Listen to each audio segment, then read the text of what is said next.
जी बेटा, अस्सलाम वालेकुम। कैसे हैं आप लोग? हम सॉल्व कर रहे हैं एग्ज़ाम पेपर मई जून 21 पेपर 2-2, मई जून 21 पेपर 2-2। ठीक है जी, हम क्वेश्चन पेपर स्टार्ट करें, पास्ट पेपर स्टार्ट करें, सॉरी। क्वेश्चन नंबर 1 से स्टार्ट करते हैं जी। आंसर ऑल द क्वेश्चंस हो गया, ठीक है। Complete the table 1.1 by stating whether each of the quantity is a vector or scalar. Acceleration हमेशा पर्टिकुलर डायरेक्शन में होता है, it is a vector quantity. Electrical resistance it is a scalar quantity, R is equal to V over I. Voltage भी scalar है, current भी scalar है, it is a scalar quantity. ये vector है, ये स्केलर है, और momentum is a vector quantity, momentum is a vector quantity. State the condition for a object to be in equilibrium. Equilibrium की conditions, दो conditions होती हैं। Number 1, resultant force in any direction must be 0, resultant force in any direction must be 0, and resultant torque या resultant moment about any point must be 0. The sum of clockwise moment is equal to sum of anti-clockwise moment. तो ये आपको आता है। Next बेटा, erase करना पड़ेगा ऊपर वाला। अच्छा भाई, a floating solid cylinder is attached by a wire to a seabed as shown. ये वायर है, ये सी बेड है, और इसमें कुछ चीज़ फ्लोट कर रही है। सिलेंडर का वेट गिवन है 28 Newton's. Cross sectional area given है आपको, ओके। और वो पानी में कितना इमर्स्ड है? 0.190, ये पानी में इमर्स्ड है। पानी की डेंसिटी गिवन है। The density of water is 1 × 10⁻³ the base of the cylinder is at the depth of 0.190 metres below the surface of the water. The cylinder has a weight of 28 newton and cross sectional area is 0.0230 metre square. The wire and the central axis are both vertical. The cylinder is in equilibrium. Okay. करना क्या? Calculate to 3 sig the upthrust acting on the cylinder due to water. upthrust निकालना है, ठीक है। upthrust acting to 2 sig due to water. upthrust. upthrust क्या होता है जनाब? और टेंशन बतानी शो, और भी अगले पार्ट पे टेंशन शो करनी है 15 न्यूटन। क्वेश्चन पे आ जाए जरा। हाँ जी, अब थ्रस्ट निकालना है और प्रूव करना है कि इसमें टेंशन 15 न्यूटन है। ओके बेटा, अब थ्रस्ट किसके इक्वल होता है? अब थ्रस्ट एक तो होता है weight of fluid displaced, Archimedes principal, वो नहीं हम यूज करें। प्रेशर डिफरेंस की वजह से एक्ट करता है बेटा। वाटर के ऊपर की तो बात ना करें, यहाँ की बात करें। यहाँ जो पानी के अंदर है, इस जगह पे एटमॉस्फेरिक प्रेशर है। इस जगह पे कौन सा प्रेशर है? इस जगह पे एटमॉस्फेरिक प्रेशर। और इसकी बॉटम सरफेस पे क्या है? Pressure due to water, ρgh plus atmospheric pressure. पता है आपको? जो पानी में इमर्स्ड है। अब थ्रस्ट पानी की वजह से है ना, तो पानी के अंदर इमर्स्ड पार्ट की बात करें, जो ये वाला पार्ट है, ये टॉप वाला पार्ट, यहाँ पे कितना प्रेशर है? साइडों पे जितना प्रेशर है, ये एटमॉस्फेरिक प्रेशर है। इसकी टॉप समझ लें, पानी की सरफेस का टॉप तो यही है ना, और बॉटम पे कितना प्रेशर है? ये। तो अब थ्रस्ट क्या होता है? Pressure difference into area, pressure difference into area, pressure difference into area. Pressure difference कितना है? यहाँ पे प्रेशर एटमॉस्फेरिक प्रेशर, यहाँ पे ρgh प्लस एटमॉस्फेरिक प्रेशर। तो इससे उसको माइनस कर दें। प्रेशर एट बॉटम, यहाँ पे जो प्रेशर है वो क्या है? ρgh plus atmospheric pressure. Pressure at top of the water, top कितना है जी? Atmospheric pressure. अब इनको माइनस करें तो कैंसिल हो जाएगा, तो प्रेशर डिफरेंस किसके इक्वल रह जाएगा? ρgh। प्रेशर डिफरेंस ρgh रह जाएगा। प्रेशर डिफरेंस जो पानी की टॉप सरफेस और पानी के अंदर जो इमर्स है, उसका प्रेशर डिफरेंस आ गया। और एरिया आपको पता है कितना, ये एरिया गिवन है आपको, एरिया ये गिवन है, तो मल्टीप्लाई कर लेंगे। ρgh, रो कितना है? 1000, पानी की डेंसिटी कितनी है? 1000, जी कितना है? 9.81, हाइट कितनी है? 0.190, डेप्थ ये इनटू एरिया, यहाँ पे लिख देता ना, ρgh इनटू ए, और इनटू एरिया कितना है? 0.0230। इन सबको मल्टीप्लाई करते हैं और आंसर देखते हैं।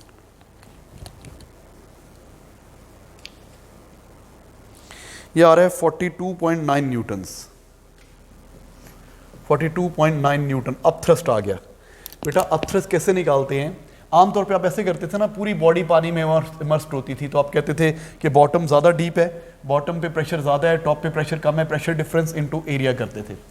यहाँ पे ये पूरी बॉडी इमर्स नहीं है, यहाँ पे यहाँ से इमर्स्ड है ना, तो इधर का प्रेशर लेंगे, इधर का, इस जगह का प्रेशर जो पानी के अंदर टॉप सरफेस है, पानी का टॉप तो यही है ना, यहाँ का प्रेशर और यहाँ का प्रेशर सेम नहीं है, इस प्रेशर डिफरेंस की वजह से अप थ्रस्ट एक्ट कर रहा है। अप थ्रस्ट की वैल्यू आ गई 42.9। कैसे निकाला? प्रेशर एट बॉटम पानी के अंदर और pressure at top of the water surface, यहाँ पे प्रेशर डिफरेंस इनटू एरिया, ये आंसर आ गया।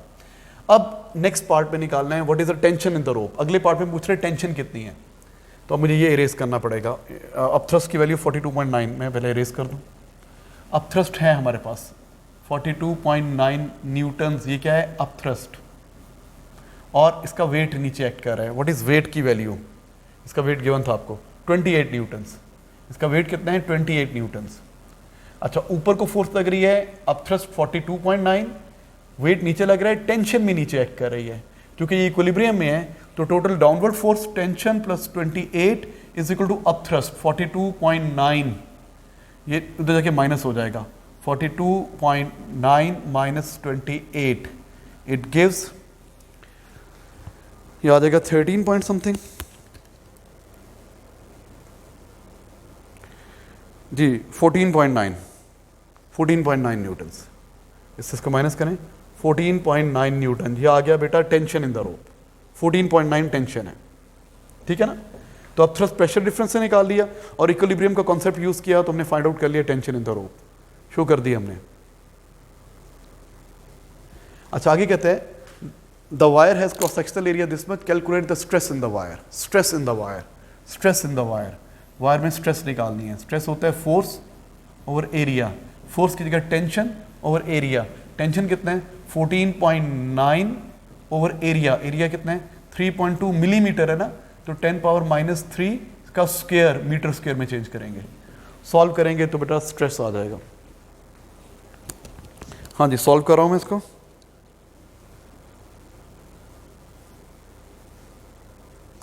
(4.7 into 10⁻6 पास्कल्स, 4.7 into 10⁻6 पास्कल, जी आगे स्ट्रेस। आगे कहते हैं the surface of the water gradually rises until its level with the top face of the cylinder. पानी आहिस्ता आहिस्ता और भरते गए। State and explain qualitatively the variation of the strain energy stored in the wire as the wire surface rises. पहले पानी में ये हाफ इमर्स था ना, पहले पानी में क्या था? ये वाटर था, और सिलेंडर कितना इमर्स था? ऐसे इमर्स था सिलेंडर। अब आपने पानी इसमें बढ़ाने लग गया, पानी का लेवल राइज करने लग गया, और फाइनली पानी का लेवल यहाँ तक पहुँच गया, है ना। The surface of the water gradually rises until it levels with the top face of the cylinder, यहाँ पे, और ये रोप भी थी यहाँ पे। अच्छा, state and explain qualitatively the variation of strain energy stored in the wire as the water surface rises. जैसे जैसे वाटर सरफेस राइज करेगी, टॉप और बॉटम का प्रेशर डिफरेंस बढ़ता जाएगा। प्रेशर डिफरेंस बढ़ेगा तो अप थ्रस्ट ज़्यादा होता जाएगा, अप थ्रस्ट ज़्यादा होता जाएगा तो टेंशन ज़्यादा होती जाएगी। भाई बैलेंस होना है ना, बॉडी इक्विलिब्रियम में है, टोटल अपवर्ड टोटल डाउनवर्ड की। जैसे अप थ्रस्ट बढ़ता जाएगा टेंशन ज़्यादा होती जाएगी। जब टेंशन ज़्यादा होती जाएगी वायर में, जब टेंशन ज़्यादा होती जाएगी तो ऑब्वियसली एक्सटेंशन, वायर ज़्यादा एक्सटेंड होगी, और तो फिर क्या हो जाएगा? स्ट्रेन एनर्जी किसके इक्वल होती है? अगर हुक्स लॉ ओबे हो रहा हो तो strain energy, elastic potential energy किसके इक्वल होती है? हाफ FE या हाफ के E स्क्वायर। तो बेटा क्या हो रहा है? फोर्स भी बढ़ती जा रही है, एक्सटेंशन भी बढ़ती जा रही है, तो स्ट्रेन एनर्जी बढ़ती जाएगी। आप बोलेंगे जैसे जैसे पानी का लेवल बढ़ेगा strain energy will increase. Explain कैसे करेंगे? पानी का लेवल बढ़ता जाएगा तो टॉप और बॉटम में प्रेशर डिफरेंस आता होता जाएगा। प्रेशर डिफरेंस के बढ़ने से अप थ्रस्ट विल इंक्रीज। जब अप थ्रस्ट बढ़ेगी टोटल अपवर्ड बढ़ेगी, बॉडी इक्विलिब्रियम में टोटल डाउनवर्ड बढ़ेगी, तो टेंशन इंक्रीज। और जब टेंशन बढ़ती जाएगी तो वायर के अंदर अगर इलास्टिक वायर है तो एक्सटेंशन बढ़ती जाएगी, और इससे क्या हो जाएगा? एनर्जी ज़्यादा स्टोर हो जाएगी। ठीक है जी, ये हो गया क्वेश्चन 1, इसको क्लियर कर रहे हैं। नेक्स्ट मेरा बेटा,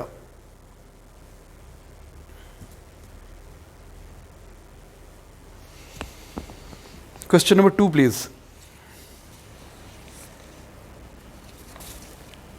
हाँ जी, क्या कहता है? A ball is thrown vertically downwards towards the ground as illustrated. Ball को नीचे फेंक रहे हैं. The ball is thrown with the speed u from the height of 1.5 metre. ऊपर से नीचे फेंके इतनी हाइट से. The ball then hits the ground with the speed of 8.7. Assume air resistance is negligible. Calculate u. u calculate करना है, बहुत easy है. बॉल को नीचे थ्रो कर रहे हैं, फाइनल स्पीड पता है आपको, u फाइंड आउट करना है. v कितना है? 8.7 और नीचे की तरफ है, मैंने पॉजिटिव लिख दिया तो एक्सेलरेशन भी नीचे की तरफ पॉजिटिव होगा. 9.81 नीचे की डायरेक्शन को पॉजिटिव एज्यूम कर लिया. और s कितना है? 1.5. तो कौन सी इक्वेशन लग जाएगी? 2as is equal to V square minus U square. Solve करेंगे u स्केयर के लिए, तो u square is equal to V square minus 2as. 8.7 का स्केयर माइनस 2 इंटू 9.81 इंटू 1.5. सब कुछ करने के बाद, अंडर रूट लेने के बाद u की वैल्यू आ जाती है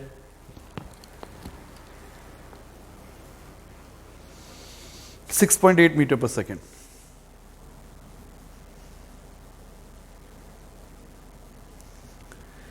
State Newton's third law applicable to the collision between ball and ground. Newton's third law. How the Newton's third law applies? Ball on ground पे तो क्या होगा? The during collision, the action and reaction क्या होते हैं? Equal and opposite होते हैं, different bodies पर होते हैं. तो ball will push the ground downward and the ground will push the ball upward. During collision, the ball will push the ground downwards and the ground will push the ball upward and both will apply equal forces. ठीक है? Ball will push the ground downwards, ground will apply same amount of push to the ball in upward direction. ऐसे बता देंगे. Ball ground को नीचे push करेगा, ground ball को ऊपर पुश करेगा, सेम फोर्स होगी, इक्वल एंड ऑपोजिट होगी. ये बता देना है. अच्छा, आगे कहते हैं next part. The ball is in contact with the ground for this much time. Contact time given है. Contact time कितना है? 0.91 seconds. इनका 0.91 सेकेंड. 0.091 सेकेंड्स. और कितनी स्पीड से टक्कर मारी थी? 8.7 से. बॉल लीव द ग्राउंड और ये ऊपर को जो लीव करती है ये 5.4 से लीव करती है.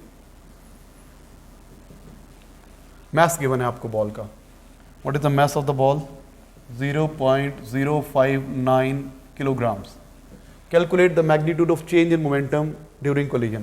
बॉल का चेंज इन मोमेंटम निकालना है. अब ये टक्कर मारने से पहले की स्पीड है u, ये टक्कर मारने के बाद की स्पीड है v. अब एक को पॉजिटिव कहना पड़ेगा, एक को नेगेटिव कहना पड़ेगा. तो मैं इस डायरेक्शन को नेगेटिव ले लेता हूँ, इस डायरेक्शन को पॉजिटिव ले लेता हूँ. तो ये u कितना हो जाएगा? -8.7. तो चेंज इन मोमेंटम कैसे निकालते हैं? Change in momentum mv minus mu. m चाहे कॉमन ले लें, वैल्यूज डाल दें. मैथ की वैल्यू कितनी है? 0.059 ब्रैकेट स्टार्ट v 5.4 माइनस फार्मूले वाला और -8.7 -87. ये माइनस वाले प्लस हो जाएगा. सॉल्व करते हैं तो चेंज इन मोमेंटम की वैल्यू आ जाएगी बेटा 0.83 Newton second. 0.83 Newton second. 0.83 Newton second. ये आ जाएगी चेंज इन मोमेंटम. जितना बॉल का नीचे को मोमेंटम चेंज होगा, जितना बॉल का ऊपर को मोमेंटम चेंज होगा, अर्थ का नीचे को मोमेंटम चेंज होगा. आगे कहते हैं determine the magnitude of average force. Force निकालनी है तो आपके पास है ना, चेंज इन मोमेंटम में फोर्स क्या होती है? Rate of change of momentum, change in momentum over time. तो 0.83 ओवर कॉन्टैक्ट टाइम कितना है? 0.091 सेकेंड्स. सॉल्व करेंगे तो फोर्स की वैल्यू आ रही है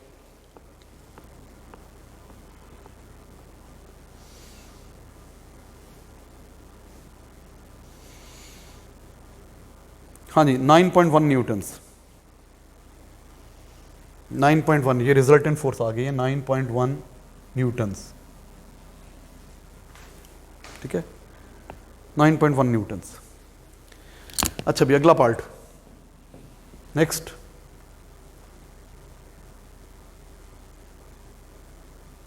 ये एवरेज रिजल्टेंट फोर्स आई थी, जो rate of change of momentum था एवरेज रिजल्टेंट फोर्स होती है।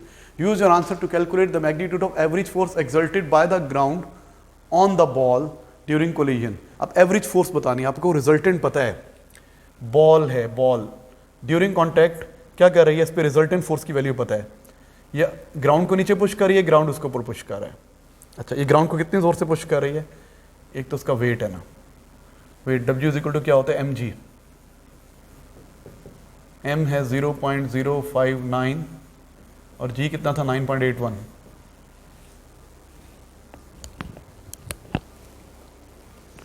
ये आ रहा है 0.58 न्यूटन्स।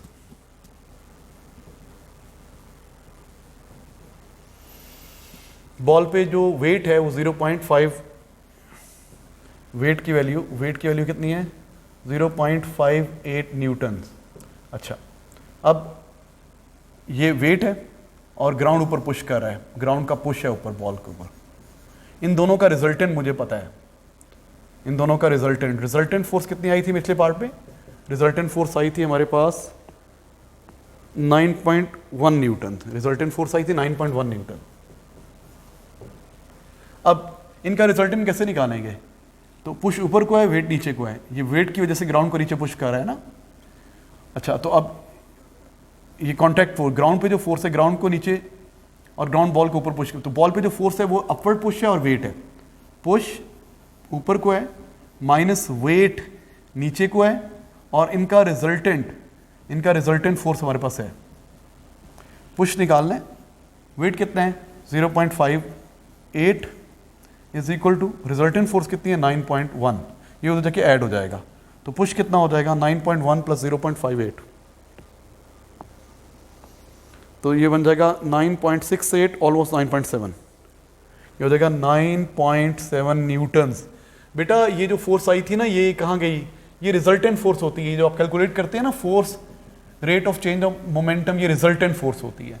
इसके ऊपर जितनी भी फोर्सेज हैं उनका रिजल्टेंट ये है, ये रिजल्टेंट आया था आपके पास।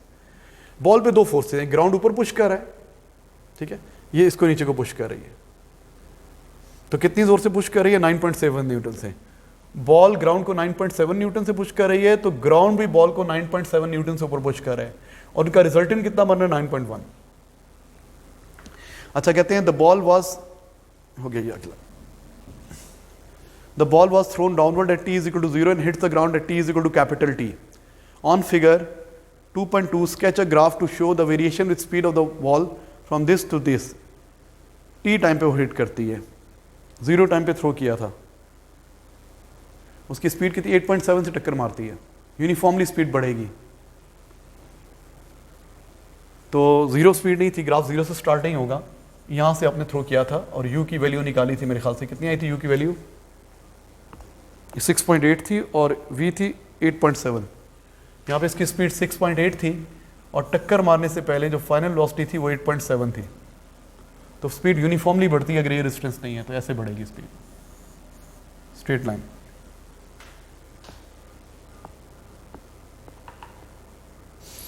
अच्छा, आगे कहता है next part, in practice the air resistance is not negligible, okay, state and explain the variation if any with time t of the gradient of the curve with air resistance is not negligible.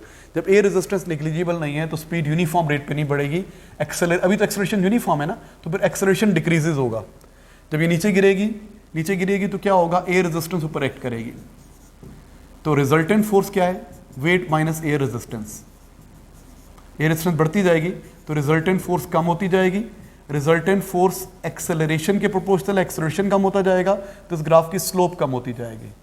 तो graph कैसा बनेगा, इसके नीचे ऊपर ना लेके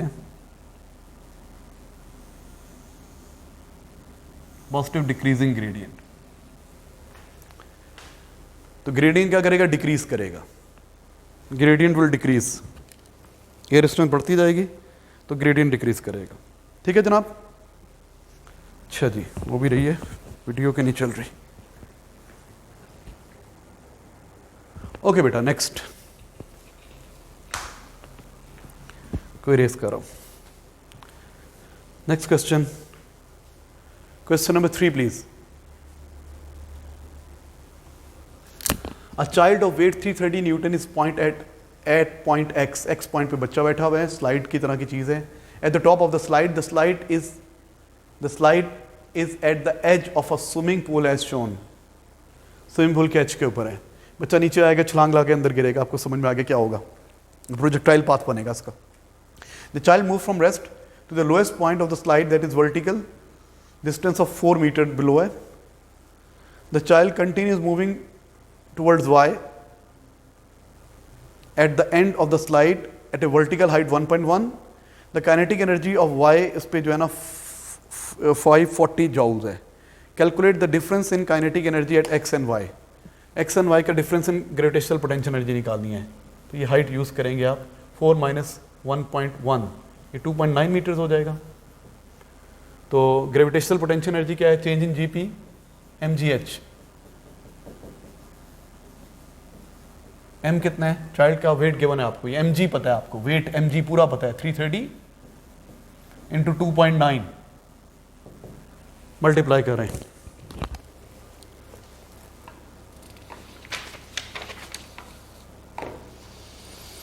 $960 joules, ये आ रहा है 960 joules. तो लॉस इन जीपीई 960 joules आ रही है, लॉस इन जीपी 960 joules आ रही है. अगले पार्ट में करते हैं. The average frictional force is 52 Newton x. By considering the change in energy, determine the distance moved by the child from x to y. Average frictional force पता है और distance move करने आपने निकालना है from x to y. Average frictional force पता है आपको और distance निकालना है from x to y. Okay. ठीक है जी.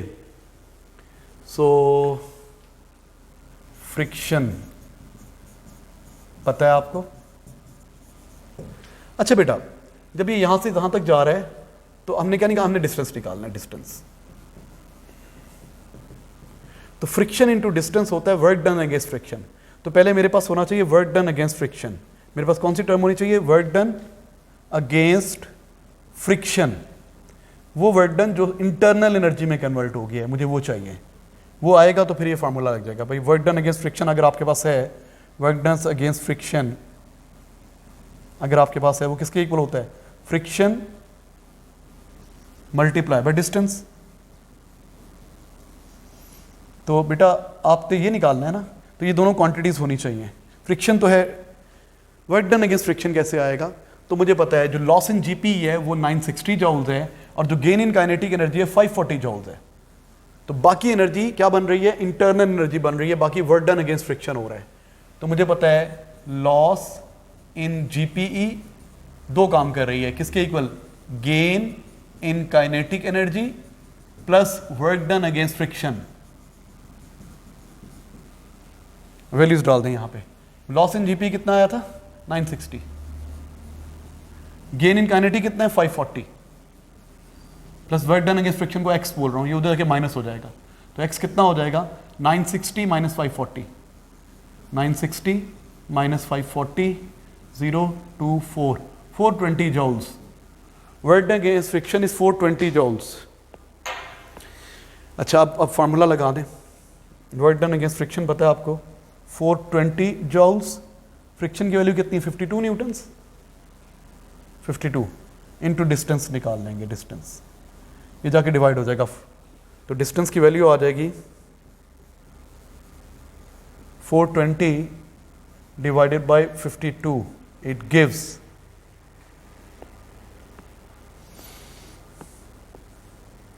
8.1 मीटर्स. 8.1 मीटर्स बेटा. तो सबसे पहले आपने क्या देखा? x से y तक आने में लॉस इन जीपी कितना हो रहा है? 960. लेकिन यहाँ पे जो काइनेटिक एनर्जी 540 है, तो सारी लॉस इन जीपी काइनेटिक में कन्वर्ट नहीं हुई. बाकी कहाँ पे चली गई है? वो कन्वर्ट हो गई है वर्क डन अगेंस्ट फ्रिक्शन में. हीट एनर्जी बन गई है, इंटरनल एनर्जी बन गई है. तो हमने डिस्टेंस निकालना था. अगर वर्क डन अगेंस्ट फ्रिक्शन होगा तो डिस्टेंस आ जाएगा, क्योंकि फ्रिक्शन है, इसको यूज करेंगे. जी बेटा नेक्स्ट आगे चल रहे हैं.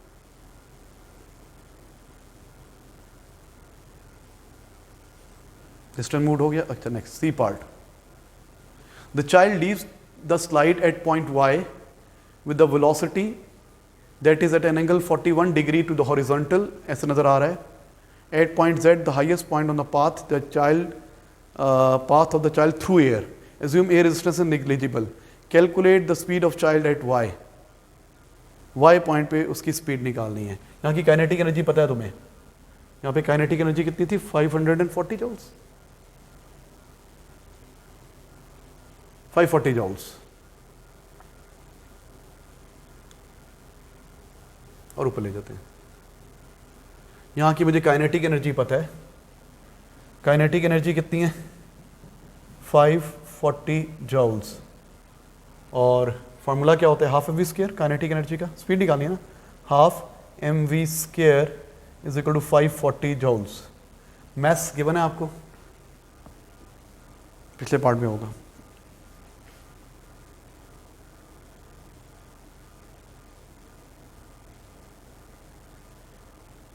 बच्चे का वेट पता है 330.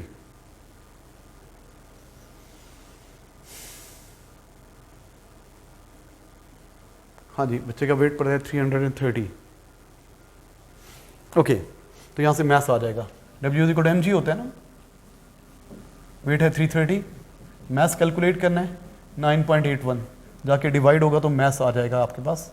यहाँ पे डाल दें हाफ मैथ्स और 540. मैथ्स के लिए लिख सकते हैं W over G. 330 over 9.81 W over G into V square is equal to 540.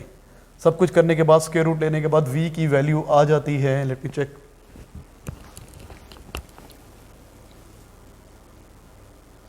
Five 5.7 metre पर सेकेंड.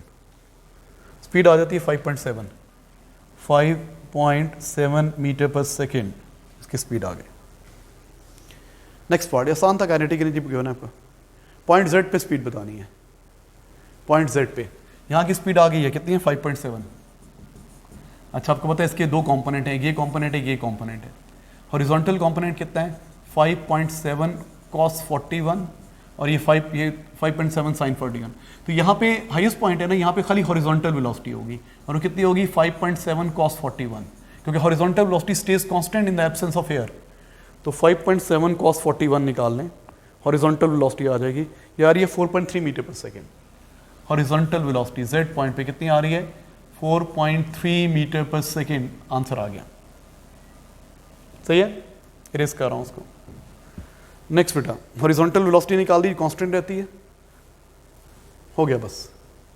ये था ना. ठीक है. Next question, question number 4 please. पढ़ें क्वेश्चन नंबर 4 को.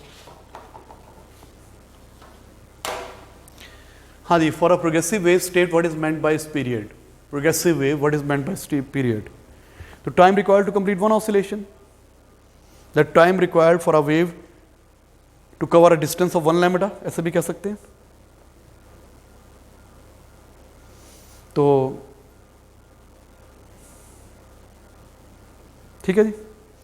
तो बस ठीक है. वन ऑसिलेशन का time. State the principle of superposition. Superposition क्या होता है?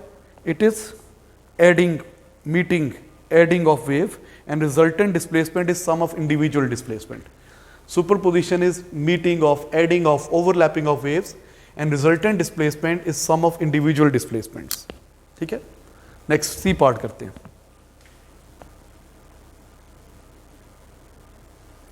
Electromagnetic waves of wavelength 0.40 meters are emitted in phase from the two sources X and Y, travel in vacuum. The arrangement is shown.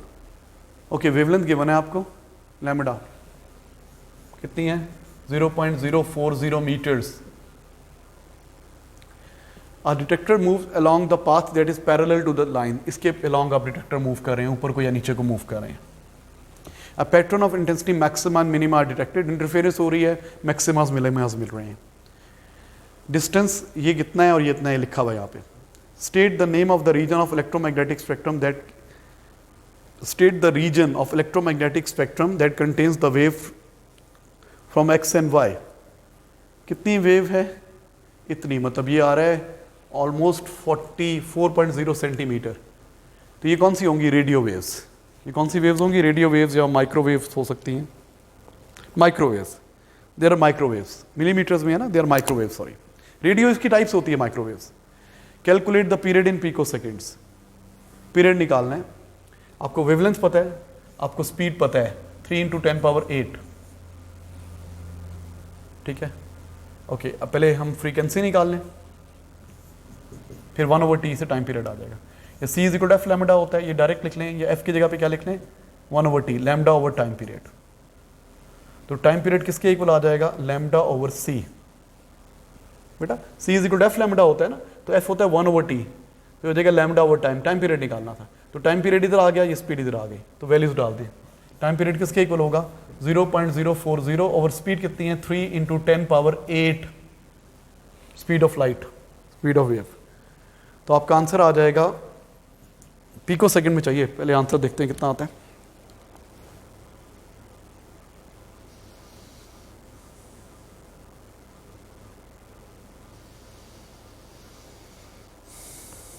(1.33 × 10⁻−10) 1.33 × 10⁻−10 seconds.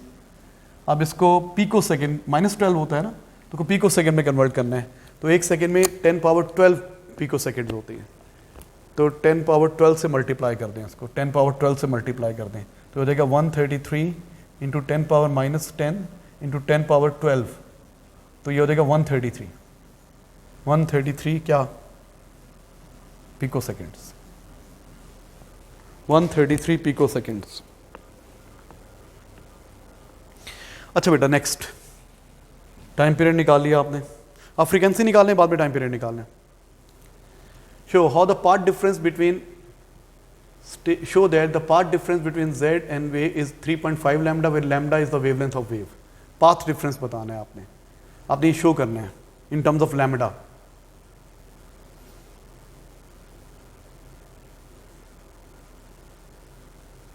अच्छा भाई, path difference कैसे निकालते हैं, बड़े distance छोटा डिस्टेंस माइनस कर देते हैं। पाथ डिफरेंस क्या हो जाएगा, xz माइनस yz। xz कितना है, 1.380 माइनस 1.240, ये डिस्टेंस मीटर्स में आ रहा है, 0 4 1, ये हो गया। ओके, ये मीटर्स में आ गया। इन टर्म्स ऑफ लैम्डा लेना है तो उसको लैम्डा पे डिवाइड कर दें। इन टर्म्स ऑफ लैम्डा लेना है, 0.140 डिवाइड बाय लैम्डा कितना है, 0.040 वेवलेंथ पे डिवाइड कर दें इसको, तो क्या आता है ये 3.5। इन टर्म्स ऑफ लैम्डा लेने के लिए इसको लैम्डा पे डिवाइड कर देंगे, तो ये 3.5 लैम्डा आ रहा है। Path difference is 3.5 lambda. अब 3.5 लैम्डा है, इन फेज सोर्सेज हैं, कौन सी कंडीशन पूरी हो रही है, 3.5 लैम्डा क्या होता है, 3 + ½ या 7/2 7 λ/2 पाथ डिफरेंस। तो यहाँ पे डिस्ट्रक्टिव इंटरफेरेंस हो रही है, मिनिमम मिलेगा, पता नहीं पूछ क्या रहा है, देखते हैं। पाथ डिफरेंस आ गया 3.5 lambda. Calculate the phase difference between the point at z। Phase difference कितना होगा, पाथ डिफरेंस ही है ना, तो फेज डिफरेंस क्या होता है, जहाँ पे आपके पास ये 3.5 लैम्डा आ रहा था ना, लैम्डा कितने फेज डिफरेंस के इक्वल होता है, 2 पाई, तो यहाँ पे 2 पाई लगा दें, 3.5 लैम्डा की जगह 2 पाई लगा दें, तो कितना हो जाएगा 7 पाई। अब डिग्री में बताना है तो 7 × 180 डिग्रीज, 7 × 180 डिग्रीज, तो हो जाएगा 1260। खाली 180 डिग्री भी कह सकते हैं आप, तो हो जाएगा 1260 डिग्रीज।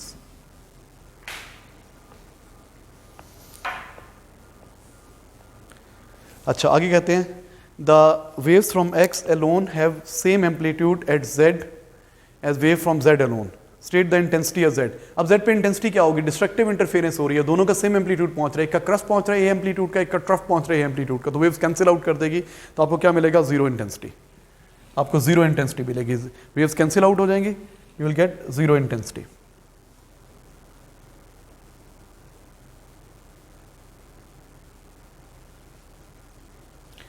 अच्छा आगे कहते हैं the frequency of wave from x and y are both decreased to the same lower value, the wave stays within the same region of electromagnetic spectrum, describe the effect of this change on pattern of intensity of maximum and minima along the path of detector। Describe the effect of this change। frequency of x and y are both decreased, frequency को decrease कर रहे हैं। Okay तो क्या होगा, तो frequency को decrease करेंगे तो फ्रीक्वेंसी को कम करेंगे तो वेवलेंथ बढ़ती जाएगी। अब उस पाथ डिफरेंस के अंदर, वो तो पाथ डिफरेंस था ना, पाथ डिफरेंस कितना था, 0.140 था ना मेरे ख्याल से, और वो इसको इस पर डिवाइड किया था तो वो 3.5 लैम्डा आ रहा था। पाथ डिफरेंस इतने मीटर्स था, चेक करूँ मैं,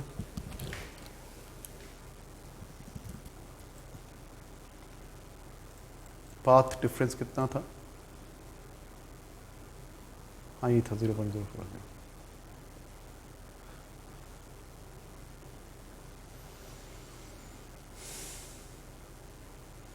अच्छा जी, क्या कहता है जी, लैम्डा बढ़ता जा रहा है। Describe the effect of this change on the pattern of intensity maxima and minima.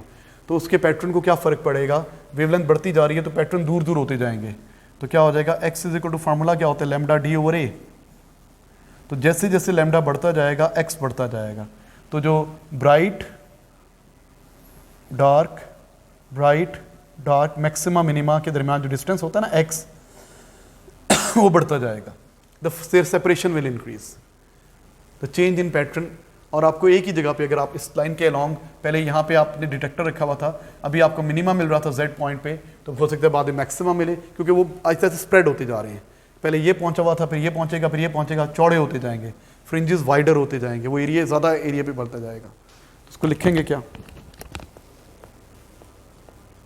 बस इंक्रीज इन सेपरेशन हो जाएगी, बाकी किसी में ये सेपरेशन बढ़ जाएगी। तो जब फ्रीक्वेंसी कम होगी तो वेवलेंथ बढ़ जाएगी, वेवलेंथ बढ़ जाएगी तो fringe separation, the distance between two consecutive bright areas, maximas या डार्क एरियाज बढ़ जाएगा, मिनिमास के दरमियान डिस्टेंस बढ़ जाएगा। जी बेटा, question number 5 please, define Ohm's. आपको पता है ओम कैसे डिफाइन करते हैं, पहले आर होता है ना, वी ओवर आई, तो ओम क्या होगा, तो 1 वोल्ट ओवर 1 एम्पियर, 1 ओम हो जाएगा।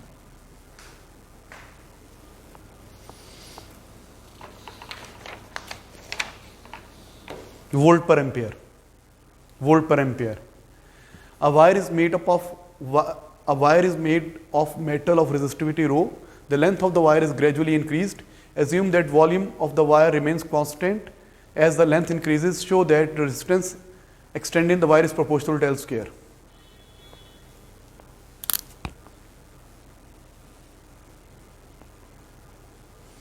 Okay, एक वायर है, a wire is made of the metal of resistivity rho. The length is gradually increased. पहले इस तरह की वायर थी, सपोज इसकी लेंथ L थी, इसका एरिया A था, अच्छा, और वॉल्यूम V था, volume V। The wire remains constant as assume that volume V remains। अब इसकी लेंथ बढ़ा दी, फॉर एग्जाम्पल मैंने इसकी लेंथ डबल कर दी। बेटा जब इसकी लेंथ L से 2L कर देंगे, वॉल्यूम कांस्टेंट, तो लेफ्ट 2 से मल्टीप्लाई होगी तो एरिया 2 पे डिवाइड हो जाएगा, क्योंकि वॉल्यूम कांस्टेंट है ना, वॉल्यूम होता है ना बेस एरिया इनटू लेंथ।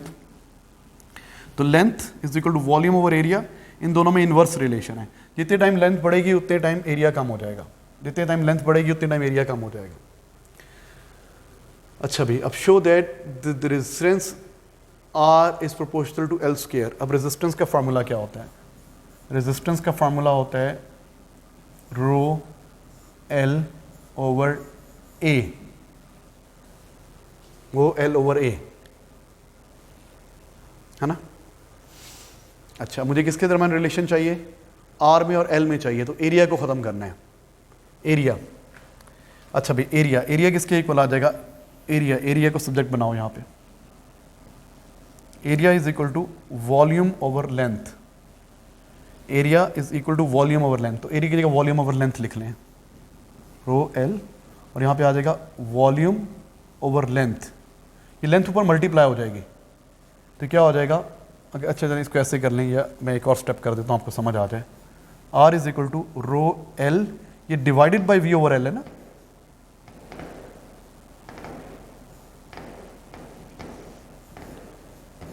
ये मल्टीप्लाई करेंगे, इसको उल्टा कर देंगे, reciprocal, rho L multiply by L over V। तो आपके पास क्या रह गया, R is equal to rho L square over V। Rho भी कांस्टेंट, रेजिस्टिविटी भी कांस्टेंट, वॉल्यूम भी कांस्टेंट। ये कांस्टेंट निकाल दें तो प्रूव हो गया कि R is proportional to L square. अच्छा, ये करने की जरूरत नहीं थी, आप डायरेक्टली भी कर सकते थे। आपको पता है रेजिस्टिविटी होता है R is equal to rho L over A. आपने किस में रिलेशन निकालना है? आपने रिलेशन निकालना है L में, एरिया नहीं चाहिए, बाकी सब कांस्टेंट चाहिए आपको, R और L चाहिए। तो रो तो ये है, एरिया क्या होता है? अगर ये सिलेंड्रिकल वायर है तो उसका एरिया, वॉल्यूम होता है ना, area into length, base area into length. तो यहाँ से एरिया को सब्जेक्ट बनाया, V ओवर ए आ गया। तो या यहाँ पे एरिया को सब्जेक्ट बनाया, वो क्या आ गया? V over L, V over L, V over L. तो इस एरिया की जगह V ओवर एल लिख दिया, तो ये L से मल्टीप्लाई हो गया, तो rho L square over V। Rho भी कांस्टेंट, V भी कांस्टेंट, कांस्टेंट और इज इक्वल टू को हटा दें तो प्रोपोर्शनल का साइन आ जाएगा। सोचेंगे तो समझ में आ जाएगा, तो प्रूफ हो गया ये। अच्छा भाई, next, a battery of electromotive force E and internal resistance R is connected to a variable resistor of resistance R as shown. Okay, an ammeter measures the current I, a voltmeter measures the potential difference across the variable resistor. ये variable resistor है, ये सब कुछ नजर आ रहा है आपको। The resistance R is now varied to change the value of I and V. मैं सर्किट यहाँ बना लेता हूँ। सर्किट आपका यूं था कुछ, यहाँ पे एमीटर था मेरे ख्याल से, यहाँ पे वेरिएबल रेजिस्टर था, ये इंटरनल रेजिस्टेंस थी, ये ईएमएफ था, ये कैपिटल आर था। कुछ रह तो नहीं गया? आर, ये आई करंट है और वोल्ट मीटर यहीं पे लगा हुआ। एमीटर वहाँ शो किया हुआ है, कोई फर्क नहीं पड़ता, यहाँ शो करें वहाँ शो करें, एक ही बात है। उन्होंने एमीटर यहाँ शो किया हुआ है, यहाँ पे करंट आई लिखा हुआ है और यहाँ पे वोल्ट मीटर भी है। The resistance R is now varied to change the value of I and V. The variation in I and V is shown.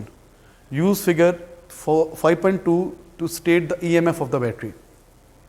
आपको पता है जब बैटरी करंट नहीं दे रही होती, जब यहाँ पे करंट जीरो होता है, तो ये जो वोल्ट मीटर होता है ना, ये टर्मिनल पोटेंशियल डिफरेंस, यहाँ जो वोल्ट मीटर कनेक्टेड है, यहाँ कनेक्टेड हो या यहाँ पे कनेक्टेड हो, एक ही बात है, ये टर्मिनल पोटेंशियल डिफरेंस दे रहा है, क्योंकि और दरम्यान में कोई रेजिस्टर नहीं है।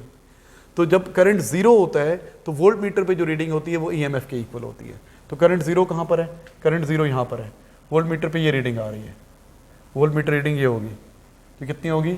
2.1, 2.2, 2.3, 2.4, ये 2.4 वोल्ट। तो ईएमएफ कितना है? 2.4 वोल्ट ईएमएफ। ऐसे भी कर सकते हैं, एक और मेथड भी है इसका, स्ट्रेट लाइन इक्वेशन है। स्ट्रेट लाइन इक्वेशन क्या होती है? y is equal to M X plus C. Y axis पे वोल्ट मीटर है, m स्लोप होता है, x एक्सिस पे करंट है, और c क्या होता है? y intercept. पता है ना आपको? अब कौन सी ऐसी इक्वेशन है जिससे ये चीज़ें आती हैं? तो हमें पता है जब इंटरनल रेजिस्टेंस होती है तो फॉर्मूला होता है EMF is equal to terminal potential difference plus IR। यहाँ पे इसको सब्जेक्ट बनाना है, V किसके इक्वल हो जाएगा? IR, उधर जाके माइनस हो जाएगा, प्लस EMF। बेटा मैंने इसको सब्जेक्ट बना लिया, इसको सब्जेक्ट बनाया कि IR जाके माइनस हो गया। अब कंपेयर करें, V की जगह V है, यस। स्लोप की जगह पे क्या है? I की जगह पे I है, I की जगह पे I है। स्लोप माइनस R के इक्वल है, और Y इंटरसेप्ट किसके इक्वल है? EMF के इक्वल है। इस ग्राफ का ये Y इंटरसेप्ट है, Y इंटरसेप्ट ये EMF के इक्वल है। इस तरह भी कर सकते हैं। और आपको पता है जब सर्किट में करंट जीरो होता है तो वोल्ट मीटर पे जो भी रीडिंग आ रही होती है वो टर्मिनल पोटेंशियल डिफरेंस जो होता है वो ईएमएफ के इक्वल होता है, तो 2.4 आ जाएगी। ठीक है। दूसरा ये स्ट्रेट लाइन कर्व है, straight line y is equal to mx plus C. y axis पे v लिया हुआ है तो v लिख दिया, x एक्सिस पे i लिया हुआ है तो x के नीचे i लिख दिया, m स्लोप होता है और ये y इंटरसेप्ट होता है। कौन सी इक्वेशन है जिससे ये टर्म्स आती हैं? वो ये वाली इक्वेशन है। यहाँ पे v को इसी फॉर्मेट में लेके आओ, इस फॉर्मेट में लेके आओ, v को सब्जेक्ट बना लिया और ये आ गया आपके पास। अच्छा भाई, EMF आ गया 2.4 वोल्ट। आगे क्या कहता है? Use figure 5.2 to determine the power dissipated in a variable resistor when there is current of 5 ampere. 5 ampere current है तो कितनी पावर डिसिपेट होगी एक्सटर्नल रेजिस्टर में? 5 एम्पियर करंट है, करंट 5 एम्पियर है, इतना, तो वोल्ट मीटर पे रीडिंग कितनी होगी? 1.3। करंट कितना है? 5 एम्पियर। अब ये कहाँ पे कनेक्टेड थी? Volt meter reading, volt meter कहाँ पे कनेक्टेड है? वेरिएबल रेजिस्टर के क्रॉस।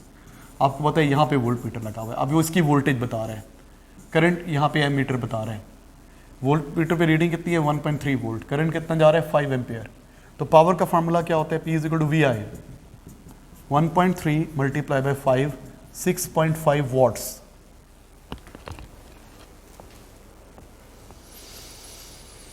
अच्छा जनाब, नेक्स्ट ये हो गया सॉल्व। उसके बाद क्या कहता है वो, what is represented by the value of gradient. तो ग्रेडियंट किसके इक्वल है, मैंने बताया माइनस आर के। ग्रेडियंट किसके इक्वल है, minus R minus internal resistance. अभी हमने प्रूव किया है कि हमारी इक्वेशन क्या बन रही है, V is equal to minus I R बन रही थी, मैं यूँ लिख देता हूँ RI प्लस EMF, तो Y is equal to MX plus C, तो ग्रेडियंट इसके इक्वल है। अच्छा बेटा नेक्स्ट क्वेश्चन,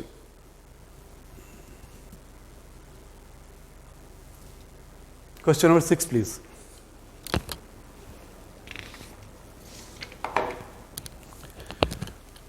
रेडियोएक्टिविटी से रिलेटेड है, nuclear physics.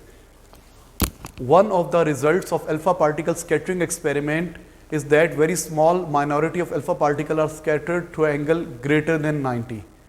State what may be inferred about the structure of an atom. हाँ जी, एटम के स्ट्रक्चर के बारे में कैसे इन्फर कर सकते हैं कि बहुत ही कम पार्टिकल्स हैं, are scattered through angle greater than 90।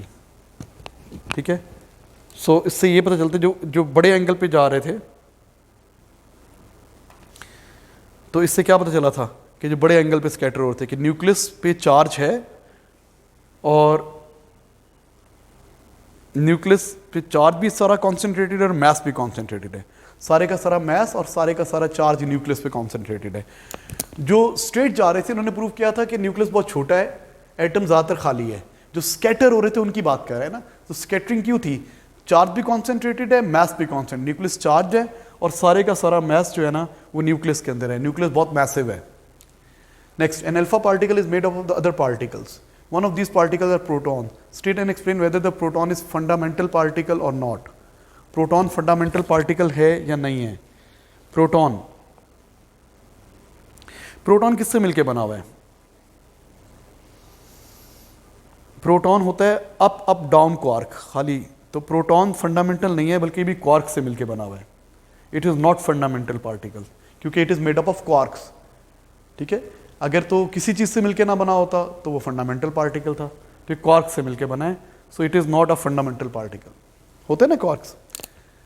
अच्छा भी आगे next C part. A radioactive source produces a beam of alpha particle, a constant current is 6.9 into 10⁻⁹ amperes. Calculate the average number of alpha particle passing through a fixed point in a beam in a time 1 minute. 1 minute पे कितने alpha particles जा रहे हैं? तो पहले total charge निकाले ना, Q is equal to IT। I कितना है 6.9 into 10⁻⁹, 1 मिनट का 60 सेकेंड्स। अच्छा, अब टोटल चार्ज किसके इक्वल होता है? अल्फा पार्टिकल पे, एक पार्टिकल पे चार्ज होता है ना, charge on 1 alpha particle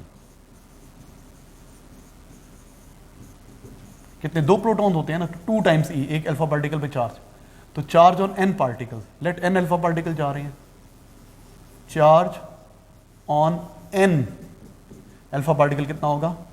n times 2E। तो यहाँ पे चार्ज किसके इक्वल आ जाएगा? चार्ज किसके इक्वल आ जाएगा? n अल्फा पार्टिकल्स हैं, उन पे चार्ज कितने? एक पे कितना है? 2E। E की वैल्यू पता है हमें, 1.6 into 10⁻⁹, 6.9 into 10⁻⁹ into 60। सॉल्व करेंगे n के लिए, ये 2 है, ये जाके डिवाइड हो जाएगा। n के लिए सॉल्व करते हैं,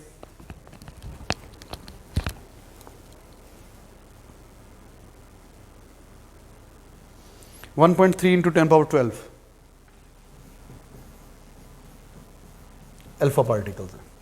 आप कहेंगे सर वो चार्ज आपने n E नहीं बताया, वो बेटा वो इलेक्ट्रॉन का चार्ज होता है ना, एक इलेक्ट्रॉन पे चार्ज होता है E, अल्फा पार्टिकल पे चार्ज होता है 2 टाइम्स E, तो n टाइम्स 2E होगा। The alpha particle in vacuum, C D part पढ़ रहे हैं, enter in a uniform electric field, uniform electric field में आ रहे हैं। The alpha particle enter at the in the field with their velocity in the same direction as field. Okay, state and explain whether the magnitude of acceleration of alpha particle due to field increases, decreases और stays constant.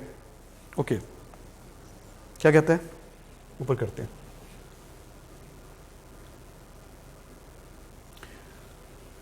Uniform electric field है, मतलब ये positive plate है, ये negative plate है, electric field यूं है, parallel lines हैं, यूनिफॉर्म है। ठीक है जी, हो क्या रहा है, alpha particle enter the field with the velocity in the same direction as field, उनकी वेलोसिटी सेम डायरेक्शन में थी।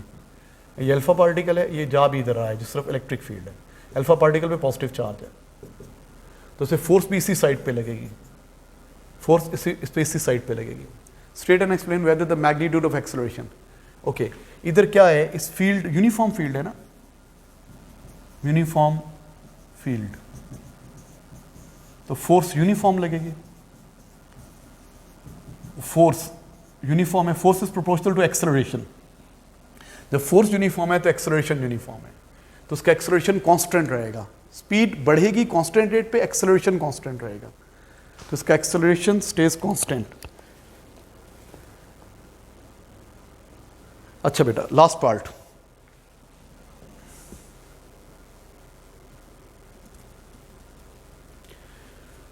a nucleus X is an isotope, a nucleus X is an isotope of nucleus X. Okay, the mass of nucleus X is greater than that of Y. nucleus X isotope है Y का। okay? दो isotopes हैं, एक X है और एक Y है, isotope है। इसके जितने प्रोटॉन्स हैं उसके उतने ही प्रोटॉन्स हैं, लेकिन ये क्या है, the mass of X is greater, तो इसके नंबर ऑफ न्यूट्रॉन ज़्यादा हैं, इसके न्यूट्रॉन्स कम हैं। Both of the nuclear are the same uniform electric field, uniform electric field में है। न्यूक्लियस है, न्यूक्लियस में पॉजिटिव चार्ज है, चार्ज दोनों पे सेम है, यूनिफॉर्म इलेक्ट्रिक फील्ड है, ये बना लिया यूनिफॉर्म इलेक्ट्रिक फील्ड।